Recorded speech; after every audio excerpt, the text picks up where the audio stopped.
আসসালামু আলাইকুম। Pinnacle training ইনস্টিটিউটের পক্ষ থেকে সবাইকে স্বাগত।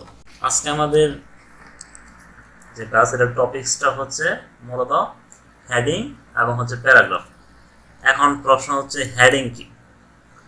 হেডিং হচ্ছে আমরা বিভিন্ন নিউজ পেপার দেখছি বা বই দেখি, ওই বইয়ের উপরে যে টাইটেলগুলো থাকে ওই টাইটেলগুলোকে মূলত হেডিং বলা হয়। আমরা যদি এই কোনো ওয়েবসাইটে বা ওয়েব পেজে আমরা যদি এরকম টাইটেল তৈরি করতে চাই, তাহলে হচ্ছে এই টাইটেল তৈরি করার জন্য হচ্ছে কিছু ট্যাগ ব্যবহার করা হয়। আমরা চাইলে যে কোনো ট্যাগ ইউজ করে পি ট্যাগ ইউজ করে আমি একটা হেডিং তৈরি করতে পারবো, কিন্তু এই কিছু ট্যাগই দিয়ে দেওয়া হয়েছে, এগুলো হচ্ছে আমি হেডিং এর জন্য ব্যবহার করতে পারবো।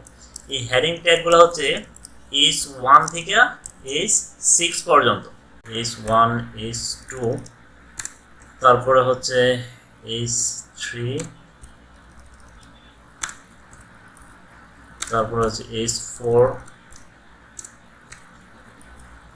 তারপরে হচ্ছে H5,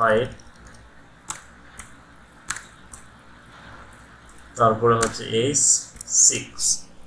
আচ্ছা, আমরা হচ্ছে পার্থক্য দেখবো যে কোনটা কি পার্থক্য। আচ্ছা, সর্বপ্রথম যে ট্যাগ হেডিং ট্যাগের মধ্যে এটা হচ্ছে H1। H1 এ যদি আমি হচ্ছে হ্যালো লিখি, হ্যালো H1 দিলাম, আশেপাশে চিহ্ন দিলাম, কন্ট্রোল এস দিলাম। এখন যদি হচ্ছে আমি ব্রাউজারে যাই, গিয়ে যদি হচ্ছে রিলোড দেই, এই যে এটা হচ্ছে হ্যালো H1, এটা হচ্ছে মানে আমার হচ্ছে হেডিং 1, H1 ট্যাগ এটা। আচ্ছা, সেম ভাবে হচ্ছে আমি লেখাগুলো যদি প্রত্যেকটা হেডিং এ পেস্ট করে দেই,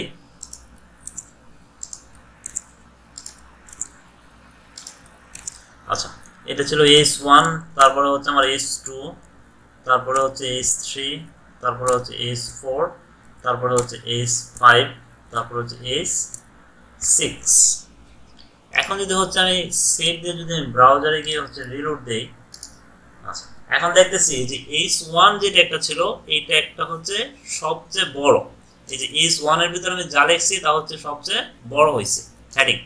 এইভাবে হচ্ছে তারপরে হচ্ছে H2, তারপরে H3, H4, H5, H6। H6টা হচ্ছে আমার সব থেকে ছোট। এখন আমার যেটা প্রয়োজন হয় আমি ওটা ইউজ করতে পারবো। এই ছিল হেডিং। তারপরে যদি হচ্ছে আমি প্যারাগ্রাফ দেখতে চাই, তাহলে হচ্ছে আমরা পি ট্যাগ ইউজ করতে পারি প্যারাগ্রাফের জন্য। কিরকম?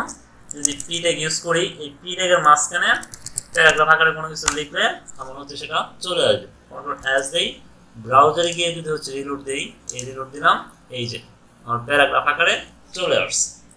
আমি প্যারাগ্রাফ আকারে কোনো কিছু লিখতে চাইলে পি ট্যাগ ইউজ করতে পারি, আর হেডিং আকারে কোনো কিছু লিখতে চাইলে আমি হেডিং ট্যাগগুলো H1 থেকে H6 পর্যন্ত ইউজ করতে পারি।